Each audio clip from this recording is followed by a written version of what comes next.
खबर मुरादाबाद से। एआईएमआईएम के प्रदेश अध्यक्ष शौकत अली मुरादाबाद पहुंचे। प्रदेश अध्यक्ष शौकत अली ने सभा के दौरान भाजपा सरकार और सपा पर जमकर हमला बोला।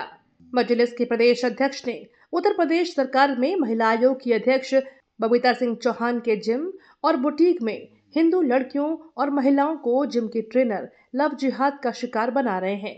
जिम जिहाद का नाम दिया कि सवाल पर प्रतिक्रिया देते हुए कहा, तो आपने भी चला रहे शौकत साहब, उत्तर प्रदेश की महिला आयोग की अध्यक्ष हैं बबीता सिंह चौहान। उनका एक बयान आया है कि जिम और ब्यूटी से जो है लव जिहाद की और धर्मांतरण की खबरें आ रही हैं कि मुस्लिम ट्रेनर होते हैं और वहां पे जिम करने के लिए अक्सर नॉन मुस्लिम महिलाएं और लड़कियां जाती हैं। किस तरह से देखते हैं इस बयान को? देखिए, निंदनीय है इस तरीके के बयान देना। और अगर कोई इस तरह संवैधानिक पद पे बैठ करके इस तरीके की बयानबाजी कर रहा है तो वो बीजेपी और आरएसएस के एजेंडे को आगे बढ़ा रहा है। इस तरीके का कोई मामला नहीं है। हमारे देश के अंदर संविधान है और संविधान हर किसी को इजाजत देता है। कोई बच्ची अगर 18 साल से ऊपर की है, अगर वो किसी से मोहब्बत करके उससे शादी करना चाहती है तो उसके माँ बाप भी नहीं रोक सकते उसको।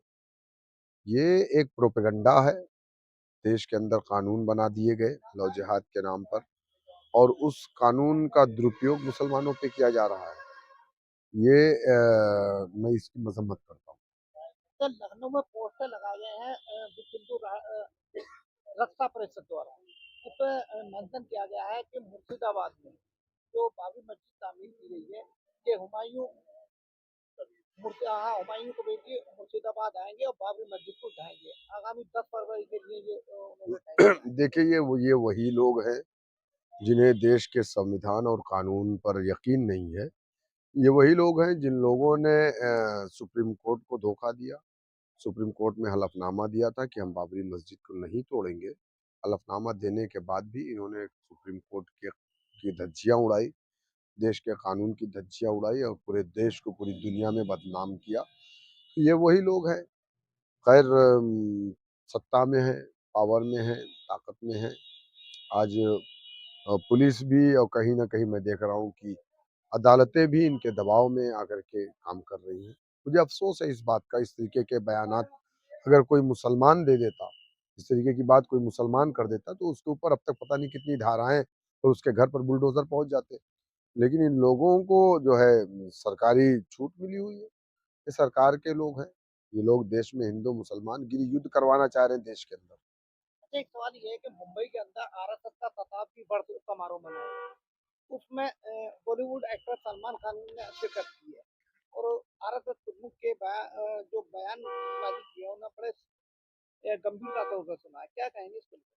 देखिए, सबसे पहली बात तो ये है कि उसमें जो मोहन भागवत जी ने ये कहा कि हिंदुस्तान में रहने वाला हर नागरिक हिंदू है, मैं उनके बयान को कंडम करता हूँ। हिंदुस्तान में बहुत सारे मजहब के मानने वाले हैं। ईसाई भी रहते हैं, यहूदी भी रहते हैं, सिख भी हैं, मुसलमान भी हैं।